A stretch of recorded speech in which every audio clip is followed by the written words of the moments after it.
आप सब लोगों को नमस्कार। पिछले लगभग 1 साल से भारतीय जनता पार्टी चिल्ला चिल्ला के कह रही है कि दिल्ली में कोई शराब घोटाला हो गया और देश की जो जो भी सबसे बड़ी से बड़ी जांच एजेंसियां हैं वो अपना सारा काम धंधा छोड़ के इस शराब घोटाले की जांच में लगी हुई हैं। तो मैं समझता हूं कि उनको अब तक तो शराब घोटाले के सब कुछ मिल ही गया होगा, सारा पैसा भी मिल गया होगा, सब कुछ मिल गया होगा। तो पहले 2-3 मिनट में इसी पे चर्चा करना चाहूँगा कि शराब घोटाले में जांच एजेंसियां कैसी जांच कर रही है, क्या मिला अभी तक। इसमें मनीष सिसोदिया जी जो कि फाइनेंस मिनिस्टर थे, डिप्टी चीफ मिनिस्टर थे, उनके ऊपर सबसे बड़ा आरोप ईडी ने और सीबीआई ने लगाया है कि मनीष सिसोदिया जी ने अपने 14 फ़ोन तोड़ दिए। तो इन्होंने सबूत खत्म करने की कोशिश की। ये सारी जांच वांच करने के बाद इन एजेंसीज ने मनीष सिसोदिया पे आरोप लगाया कि 14 फ़ोन तोड़ दिए। ये ईडी की चार्जशीट है, ईडी का डॉक्यूमेंट है ये, जिसमें इन्होंने ये 14 फ़ोन का IMEI नंबर लिखा हुआ है कि ये वो 14 फ़ोन है जो मनीष सिसोदिया के थे और जो मनीष सिसोदिया ने इन फ़ोनों को डिस्ट्रक्ट कर दिया। ये ईडी के डॉक्यूमेंट में है। इसी के बाद ईडी की सीजर मेमो है। ईडी कुछ भी सीज करता है तो उसको मेमो, इन 14 में से ईडी खुद ही कह रही है सीजर मेमो कि 4 फ़ोन हमारे पास हैं। ये इनका सीजर मेमो है, इंपाउंडिंग ऑर्डर 18 मार्च 2023 का और इंपाउंडिंग ऑर्डर 5 जनवरी 2023 का। 4 फ़ोन उसमें से इनके पास हैं और एक सीबीआई का ये डॉक्यूमेंट है, एक फ़ोन सीबीआई के पास है। तो 14 में से 5 फ़ोन तो इनके अपने पास ही हैं जो कह रहे हैं कि मनीष सिसोदिया ने तोड़ दिए। उन 14 में से 5 फ़ोन ईडी और सीबीआई के कब्जे में हैं, बाकी 9 फ़ोन। तो जब इन्होंने ये आरोप लगाया, हम तो छोटे लोग हैं, हमारे पास इतने साधन नहीं थे, लेकिन फिर भी अपने सीमित साधनों से पिछले महीने 1.5 महीने में हमने भी थोड़ी जांच करी तो पता चला बाकी मोस्टली फ़ोन, एक आध को छोड़ के वो भी पता चल जाएगा कहाँ, मोस्टली फ़ोन जिंदा हैं, कोई ना कोई इस्तेमाल कर रहा है। और उन फ़ोन को कोई वॉलंटियर के पास है, कोई कहीं है, कोई कहीं है, कोई ना कोई इस्तेमाल कर रहा है। वो मनीष जी के फ़ोन नहीं है, वो कोई ना कोई इस्तेमाल कर रहा है। वो फ़ोन जिंदा हैं और ये फैक्ट कि ये फ़ोन जिंदा हैं ये ईडी को भी पता है और ये सीबीआई को भी पता है। सो ईडी ने और सीबीआई ने झूठ बोल के ओथ पे, एफिडेविट पे कोर्ट को गुमराह किया और झूठा सबूत उन्होंने कोर्ट के सामने पेश किया, क्योंकि सच तो कुछ मिला नहीं, कुछ था ही नहीं, शराब घोटाला कुछ है ही नहीं, तो निकाले क्या। तो उन्होंने झूठ बोल के मनीष सिसोदिया को फंसाने की कोशिश की, कोर्ट को झूठ बोला। अब ये रोज किसी ना किसी को पकड़ लेते हैं, किसी ना इसको गिरफ्तार कर लिया, उसको गिरफ्तार कर लिया, ये कर लिया। एक कोई चंदन रे, और उनको टॉर्चर कर करके, धमकियां दे दे के, मेंटली टॉर्चर करके, फिजिकली टॉर्चर करके, 3rd डिग्री करके, उनसे केजरीवाल का नाम ले लो, मनीष सिसोदिया का नाम ले लो, इनको फंसाओ, उनको किया जा रहा है। कोई चंदन रेड्डी है, हम तो जानते भी नहीं है कौन है। चंदन रेड्डी को इतना मारा, ये उसकी मेडिकल रिपोर्ट है। चंदन रेड्डी की मेडिकल रिपोर्ट में लिखा है, patient has alleged trauma to both ears and face by ED officers on 16 सितंबर 2022 एंड 17 सितंबर 2022। पेशेंट ने दोनों कानों पे और फेस पे ईडी ऑफिसर्स के द्वारा पिटाई हुई 16 सितंबर और 17 सितंबर को, ऐसा कहा। पेशेंट कंप्लेनिंग ऑफ, ये है कि सुनाई नहीं दे रहा, और jaw pain on opening mouth. और इन्वेस्टिगेशन पे पता चला right ear mild to moderate mixed hearing loss, left ear severe to profound mixed hearing loss. उसके कान के पर्दे फट गए, उसको सुनाई नहीं दे रहा। ऐसा चंदन रेड्डी से ईडी क्या उगलवाने की कोशिश कर रही थी, उसको क्या कहने का दबाव डाला जा रहा था कि उसकी इतनी पिटाई करी कि उसके कान के पर्दे फट गए। उसको किस कागज पे दस्तखत करने के लिए कहा जा रहा था, और उसने झूठ बोलने से मना कर दिया तो उसकी पिटाई की उन्होंने।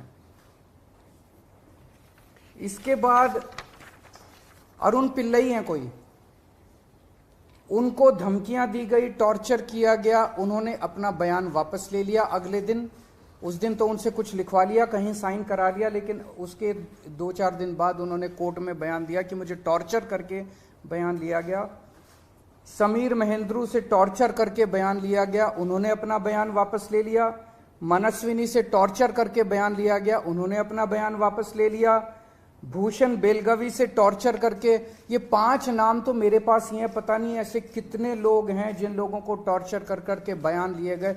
ये हो क्या रहा है? एक के बाद एक, एक के बाद एक, एक के बाद एक, जितने लोगों को ये बुला रहे हैं सबको मारते हैं, पीटते हैं, टॉर्चर करते हैं। एक ऐसा व्यक्ति है जिसे एक कमरे में उस व्यक्ति को बिठा रखा था, दूसरे कमरे में उसकी वाइफ को और उसके पिताजी को बिठा लिया, और उसको बोलते हैं कि या तो इस कागज पे साइन कर दे, नहीं तो तेरी पत्नी को और तेरे पिताजी को भी जेल भेज रहे हैं। ये चल क्या रहा है? मैं प्रधानमंत्री जी से पूछना चाहता हूं, ये चल क्या रहा है? जहां कोई घोटाला नहीं हुआ वहां पे कोशिश की जा रही है जबरदस्ती करके, लोगों से जबरदस्ती करके, मार के, पीट के, धमकियां देके बयान लिखवाने की। एक व्यक्ति है, उससे कहा गया कि कल देखते हैं तेरी बेटी, उसकी 2 जवान बेटियां हैं, कल देखते हैं तेरी बेटी कॉलेज कैसे पहुंचती है। ये जांच चल रही है इन लोगों के।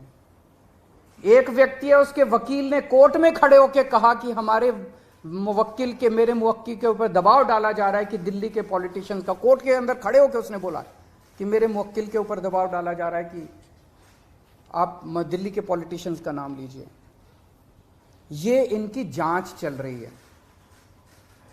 इस सारी जांच करने के बाद, 1 साल जांच करने के बाद, ये आरोप लगाते हैं कि 100 करोड़ रुपए की रिश्वत ली गई और दी गई।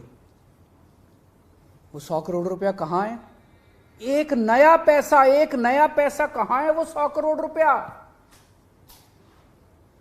सब इतनी 400 से ज्यादा रेड हो चुकी हैं। मनीष सिसोदिया जी के घर पे रेड हो गई, इतने सारे दूसरे लोग, वो पैसा मिल है कहां? एक नया पैसा नहीं मिला 100 करोड़ रुपए का, ना कोई ज्वेलरी मिली, ना कोई मनीष जी के घर पे गद्दे भी फाड़ दिए इन्होंने, उनके गांव भी हुआ है, उनके बैंक लॉकर भी छान मारे, कुछ नहीं मिला 100 करोड़ में से। फिर आरोप लगाया कि 100 करोड़ रुपया गोवा के चुनाव में इस्तेमाल हुआ है। जी, गोवा के हमारे जितने वेंडर्स थे जिनसे हमने काम कराया था, सारे वेंडर्स पे रेड मार चुके हैं लोग। सारे वेंडर्स को इन गिरफ्तार कर करके स्टेटमेंट ले चुके, वहां कुछ नहीं मिला, सारी पेमेंट चेक से हुई है हमारी। सारा हिसाब किताब इलेक्शन कमीशन को दिया हुआ, वहां भी कुछ नहीं मिला। गोवा चुनाव के अंदर इनको धेला नहीं मिला, तो पैसा गया कहां? अगर रिश्वत ली तो पैसा गया कहां? अरे पैसा तो तब मिलेगा ना जब रिश्वत ली गई होगी और रिश्वत दी गई होगी। आज मैं इस प्रेस कॉन्फ्रेंस में कह रहा हूं कि 17 सितंबर को शाम को 7 बजे मैंने नरेंद्र मोदी को 1000 करोड़ रुपए दिए थे। कर लो गिरफ्तार उनको। ऐसे तो कोई भी इस देश में खड़ा होकर कुछ भी कह देगा।